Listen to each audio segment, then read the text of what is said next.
Once upon a time, there lived a man named Obinna.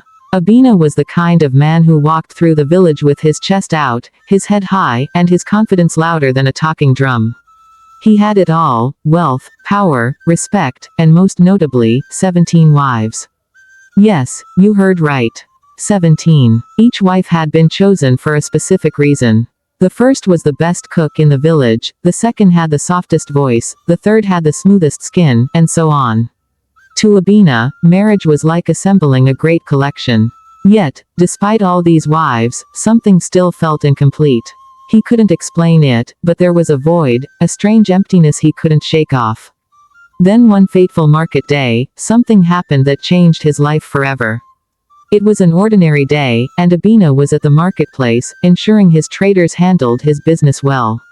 He owned large farmlands, and his workers were selling yams, palm oil, and dried fish in exchange for hefty sums of money. As he stood supervising, his eyes caught sight of something, or rather, someone. A woman. Not just any woman, but the most mesmerizing woman he had ever seen in his life.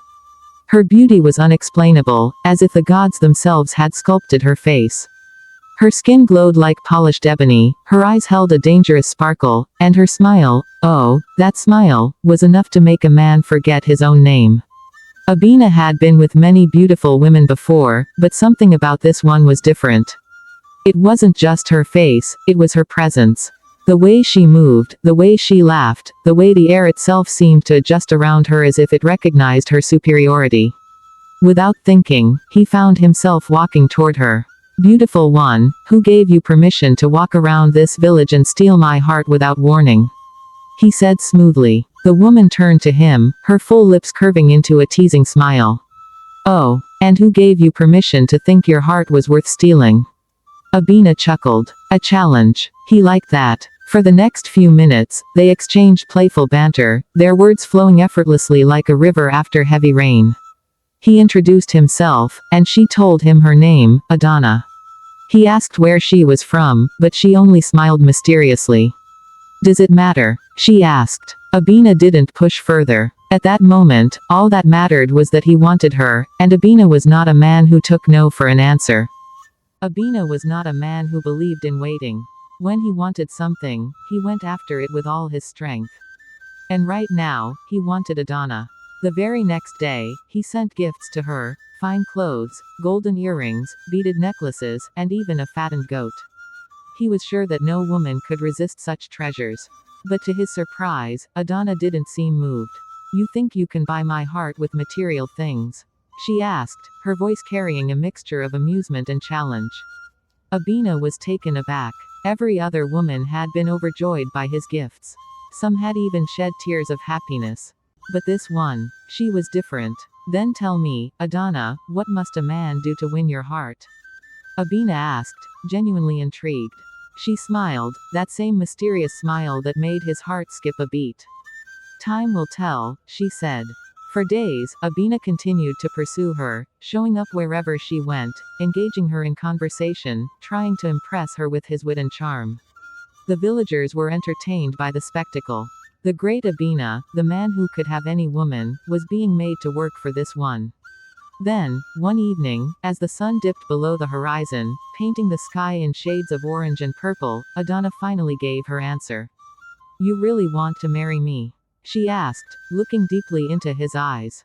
Obinna, thinking this was finally the moment of victory, grinned widely. Of course. What kind of man would I be if I let the most beautiful woman in the land slip away? Obinna reached into the folds of her wrapper and pulled out a small golden key. She held it up for him to see. Take this, she said, placing it in his palm.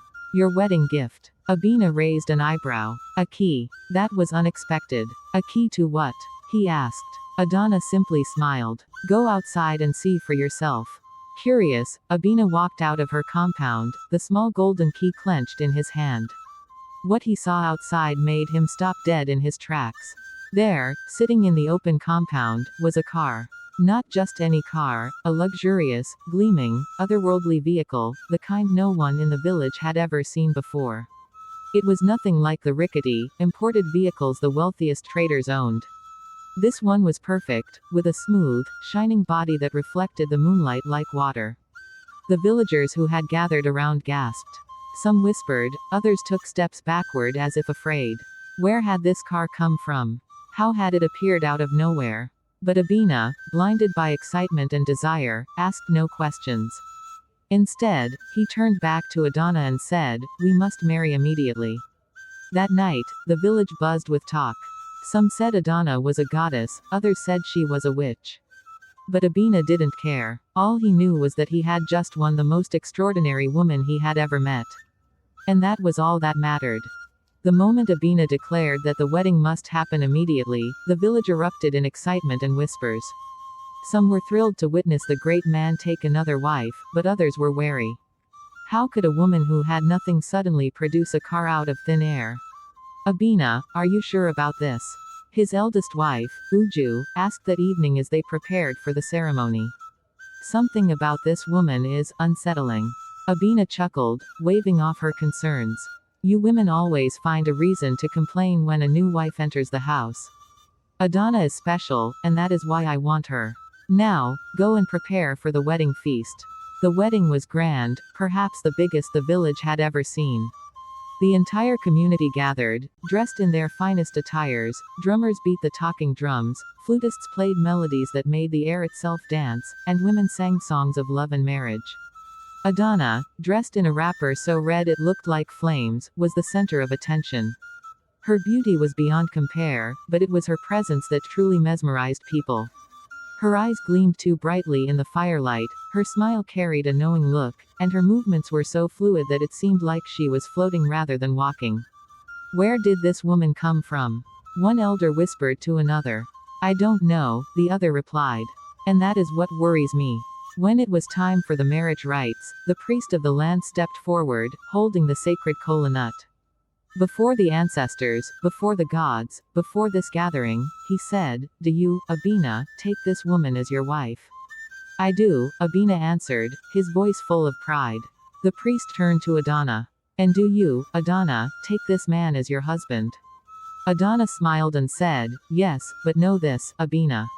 If you ever betray me, if you ever wrong me, there will be consequences." A murmur rippled through the crowd. It was an unusual thing to say at a wedding. But Obinna, ever confident, laughed and said, "My dear, I will treat you like the queen that you are." The ceremony ended with feasting, music, and dancing that lasted till dawn. The villagers ate, drank, and celebrated, though deep down, a few still harbored doubts about Obinna's origin. Obinna, however, was the happiest man alive. He had won her heart, and now she was his wife. But little did he know that he had just married something not entirely human. The morning after the wedding, Obinna woke up feeling like the luckiest man in the world. He turned to admire his new wife, Obinna, but to his surprise, she was already awake, sitting on the edge of the bed, staring at the wall. "Good morning, my beautiful wife," he said, reaching out to touch her hand. She turned to him slowly, her lips curling into a small smile. "Good morning, my husband." Obinna noticed something strange. Her skin, which had been warm the night before, was unusually cold, almost like she had been lying outside all night. But he brushed it off. Perhaps she was just different from the others. As the days passed, small but unsettling things began to happen. One evening, Obinna walked into the compound and found Obinna sitting alone under the moonlight, humming softly to herself. Her back was to him, and he approached quietly, hoping to surprise her with an embrace. But just as he was about to touch her shoulder, something terrifying happened. Her arm, yes, her arm, stretched. It stretched like a piece of rubber, extending across the compound to pluck a mango from a tree several feet away. The fruit landed in her palm, and she brought it to her mouth, biting into it like nothing unusual had just happened. Obinna stumbled back, his heart pounding. Did his eyes deceive him? Was he imagining things? At that moment, Obinna turned to him, her eyes gleaming in the moonlight. "Is something wrong, my husband?" she asked, her voice smooth and calm. Obinna forced a laugh, though his palms were sweaty. "And no, nothing at all." That night, he tossed and turned, unable to sleep. Was he dreaming? Could exhaustion be playing tricks on him? But the next morning, something even stranger happened. His first wife, Uju, had gone to fetch water from the stream. When she returned, she looked shaken, her wrapper half undone, her eyes wide with fear. "What is it?" Obinna asked, setting down his breakfast. Uju hesitated before whispering, "It's Adana, I saw her at the stream." Obinna frowned. "And I left her there. But when I got back to the compound, she was already here." Obinna's chest tightened. That was impossible. The stream was a long walk from their home. Even if she had run, there was no way she could have beaten Uju back. He turned to Adana, who was sitting calmly, eating her food. She simply smiled at him. A chill ran down his spine. Little by little, Obinna began to realize something terrifying: he had not just married a woman. He had married something else entirely. Obinna could no longer ignore the strange things happening around him. His wife, Adana, was not like other women. She was different. But the question was, different how? He tried to convince himself that he was overthinking things. Maybe he had been working too hard, maybe his mind was playing tricks on him. But deep inside, a voice whispered, "You have married something beyond human." And he wasn't the only one who noticed. The villagers had started whispering. "Did you hear?" One woman murmured to her friend as they pounded yam. Adana was seen at the stream and at home at the same time. "How is that possible?" "That's what I'm asking you." She was at the market too, but someone swore she was also in the next village at that exact moment. How can one woman be in multiple places? The rumors spread like wildfire. The elders of the village sat under the great Iroko tree, their faces grim. "This is not normal," one of them said, shaking his head. "No woman, no matter how powerful, should be able to do such things." "I have heard of spirits disguising themselves as humans," another elder muttered. Could it be? But no one dared to say the words out loud. Meanwhile, in Obinna's household, the tension grew thicker. His first wife, Uju, who had always been bold, had become unusually quiet. The other wives, too, had started avoiding Adana. One evening, as Obinna sat outside, thinking about everything that had happened, a shadow moved beside him. He turned sharply. It was Adana. "You're deep in thought," she said, her voice smooth as silk. Obinna forced a smile. A man has many things to think about. Adana moved closer, looking deep into his eyes. "Are you afraid of me, my husband?" His throat went dry. Was he? Her eyes glowed slightly in the dim light of the setting sun. It was subtle, but he saw it. That was the moment he knew, this woman was not normal. He swallowed hard. "No, my love. Why would I be afraid of you?" Adana's lips curled into a knowing smile. "Good," she whispered, running her fingers down his arm. "Because fear can ruin a marriage." That night, Obinna barely slept. Every time he closed his eyes, he saw Adana's stretched arm, her glowing eyes, and the whispers of the villagers replaying in his mind. He had married a woman who was not entirely human. But what was she? And, more importantly, what did she want? Obinna knew he couldn't keep pretending everything was fine. The whispers in the village had grown louder. His other wives tiptoed around Adana, too afraid to speak to her. Even the animals seemed uneasy in her presence. His loyal dog, Mazi, who had never been afraid of anything, now whimpered and hid whenever Adana walked past. One night, unable to bear it any longer, Obinna decided to seek help. He needed answers. There was only one person who could help him, the village seer, Dibia Okiki. Obinna waited until late at night when Adana was fast asleep. Carefully, he tiptoed out of the hut and into the darkness. The full moon cast eerie shadows on the ground as he made his way through the forest. Crickets chirped loudly, and the occasional hoot of an owl sent chills down his spine. After what felt like an eternity, he arrived at the seer's hut. Thick smoke curled from the small thatched house, and the scent of burning herbs filled the air. The old man sat outside, his long beard resting on his chest, his milky white eyes staring into the darkness as though he had been expecting Obinna. "I was wondering when you would come," Dibia Okiki said before Obinna could even speak. Obinna's heart skipped a beat. "You knew I would come." The old man nodded. A troubled man's footsteps are always loud, even in silence. "Sit." Obinna quickly sat on the wooden stool in front of him. "Dibia, I need your help. It's about my wife, Adana." The old man chuckled, but there was no humor in it. You mean the one who is not truly a wife? Obinna's blood ran cold. What do you mean? Dibia Okiki leaned forward, his voice dropping to a whisper. She is not of this world, Obinna. You have married a spirit. Obinna felt his stomach twist. A spirit. The seer nodded gravely. Not just any spirit. She is an Ogbanj, a being that exists between the human world and the spirit world. She can appear in multiple places, stretch her limbs, and do things no ordinary woman can do. Obinna felt lightheaded. He had suspected something unnatural, but hearing it confirmed by the seer made it real. Why would she marry me? He asked, his voice barely above a whisper.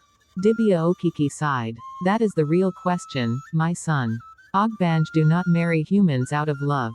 They have a purpose. And if you do not find out what that purpose is, it could cost you your life. Obinna's hands trembled. He thought he had found the most beautiful woman in the world, but instead, he had invited something dangerous into his home. What do I do, Dibia? He asked desperately. The old man's eyes darkened. Watch her. Learn her secret. But whatever you do not let her know that you suspect anything. If she realizes that you know what she truly is, she will destroy you. Obinna swallowed hard. He had thought his biggest challenge in marriage was keeping all his wives happy. But now, he had an even greater problem, surviving his own marriage. Obinna left Dibia Okiki's hut with a heavy heart. His feet felt like lead as he walked back through the dark forest, his mind clouded with fear. He had married a spirit, an Ogbanj. The seer had warned him to be careful, to watch her without making it obvious that he knew the truth. But how could he share a home, a bed, and meals with someone, or rather, something, he was now terrified of? When he reached his compound, the night was eerily silent. The usual chirping of crickets had stopped. Even the gentle rustling of the trees seemed frozen in time. A strange feeling crept over him, as if unseen eyes were watching. Slowly, he entered his hut, expecting to find Obinna asleep. But as soon as he stepped in, he froze. She was awake, sitting on their bamboo bed, staring at the door, as if she had been waiting for him. His heart pounded violently in his chest. You were out late, Obinna said softly, her voice smooth as silk. Obinna forced a smile, even as cold sweat formed on his forehead. I had something to take care of.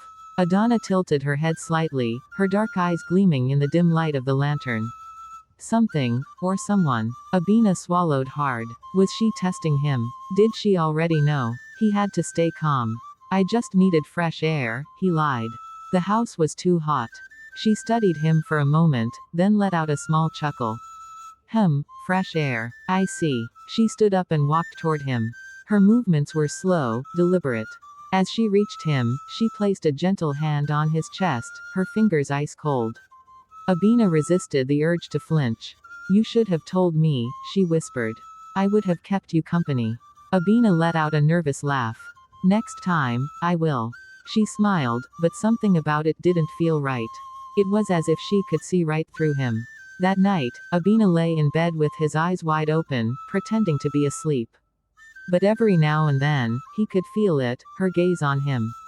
Watching. Waiting. The next morning, he decided to follow Dibia Okiki's advice. He had to watch her. He had to find out what she was and why she had married him. The first thing he noticed was how little she slept. While the other wives needed rest, Obinna never seemed tired. Even in the dead of night, when everyone else was fast asleep, she remained awake, sometimes sitting outside alone, staring at the sky. Then there were the times she simply vanished. One moment, she would be in the kitchen, helping the other wives cook. The next, she would be at the stream, or in the market, or walking into the compound as if she had never left. One evening, Obinna decided to test her. Obinna, he called out as she was washing vegetables. She turned to him, smiling. Yes, my husband. I forgot my walking stick at the village square. Can you go and bring it for me? Obinna wiped her hands and nodded. Of course. She stepped out of the compound. Exactly 2 minutes later, she returned, with the walking stick. Obinna's heart nearly stopped. The village square was far. Even if she had run like a madwoman, she wouldn't have made it there and back so quickly. He forced a smile as he collected the stick from her. That was fast, he said. Obinna only winked. I'm faster than you think, my love. That night, as Obinna lay in bed, the truth became even clearer. He was living with something beyond human. And if he wasn't careful, he might not live long enough to escape. Obinna couldn't ignore the truth anymore. He had married something far beyond human. The more he watched Obinna, the clearer it became that she was no ordinary woman. She was an Ogbanj, a spirit trapped between two worlds, and her presence in his home meant danger. But what did she want from him? Why had she chosen to marry him out of all the men in the village? The fear of the unknown kept him awake at night. He thought about running away, but where would he go? He had 17 other wives, children, land, and wealth.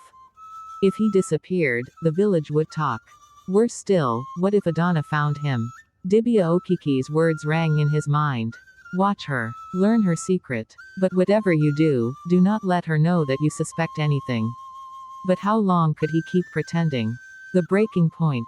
The final straw came one evening when Obinna returned home earlier than usual. His wives were inside, busy preparing dinner, but Obinna was nowhere to be seen. Something in his gut told him to check the backyard. Quietly, he tiptoed toward the back of the compound, making sure not to make a sound. What he saw made his blood turn to ice. There, under the mango tree, stood Obinna, floating in the air. Not standing, not sitting, but floating. Her arms stretched unnaturally long, her fingers glowing faintly. Strange whispers filled the air, words he couldn't understand. Her face was calm, her lips moving as if she was speaking to unseen spirits. Obinna almost screamed, but he clamped a hand over his mouth. He stepped back slowly, trying not to make a sound. But then, he stepped on a dry twig. Crack. Obinna's head snapped toward him instantly. For a moment, neither of them moved. The air between them was thick with tension. Obinna's heart pounded so hard he was sure she could hear it. Then, just as suddenly as she had floated, Obinna slowly lowered herself back to the ground. Her arm shrank back to normal. The eerie whispers disappeared. She smiled sweetly. Oh, my husband, you startled me. Obinna forced a smile, though he could barely breathe. I was just looking for you. Her eyes gleamed. And now you've found me. He nodded stiffly. Yes, I have. Obinna stepped closer, tilting her head. You look tense. Are you afraid of me? Obinna swallowed hard. This was it, the moment that would decide whether he lived or died. He forced a chuckle. Afraid? Why would I be afraid of my own wife? Obinna held his gaze for a long moment. Then, she laughed, a soft, musical sound that sent chills down his spine. Good, she whispered. A husband should never fear his wife. She turned and walked back toward the hut, humming softly. Obinna stood frozen for a long time. He had to do something. He couldn't live like this anymore. He needed to get rid of her. But how do you get rid of a spirit? There was only one man who could answer that question. Dibia Okiki. The plan. That night, Obinna waited until Obinna was asleep. Then, he sneaked out of the hut and ran straight to the seer's house. Dibia Okiki was already outside, as if he had been waiting. You have seen the truth, the old man said before Obinna could speak. Obinna nodded, out of breath. She's not human.